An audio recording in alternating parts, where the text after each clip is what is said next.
வணக்கம். குரூப் 4ல் பர்சன்டேஜில் இந்த கொஷின்ஸ் வரும். ஒரு எண்ணில் 90% என்பது 540 எனில் 600 என்பது எத்தனை சதவீதம் அப்படின்னு கேட்பாங்க. இப்போ 90% என்பது 540, 600%ன்றது என்னன்னு தெரியாது. ஸோ எக்ஸ்ன்னு வச்சுக்கிட்டோம். இப்போது கிராஸ் மல்டிப்ளை பண்ணலாம். கிராஸ் மல்டிப்ளை பண்ணும்போது பர்சன்டேஜ் கூட எழுதணும், நம்பர்ஸ் கூட எழுதணும். ஓகேவா? ஆர்டர் வந்து இம்பார்ட்டண்ட். அதுக்கடுத்து இப்போது 90 × 600 = x × 540. இப்போது எக்ஸை மட்டும் இந்த பக்கம் வச்சுக்கலாம்.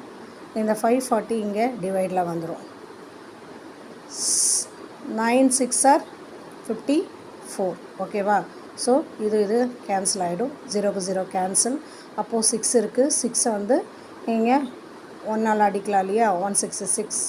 ஸோ 100. ஸோ எக்ஸோட வேல்யூ என்ன? 100. இப்போ வந்து 600 என்பது 100%.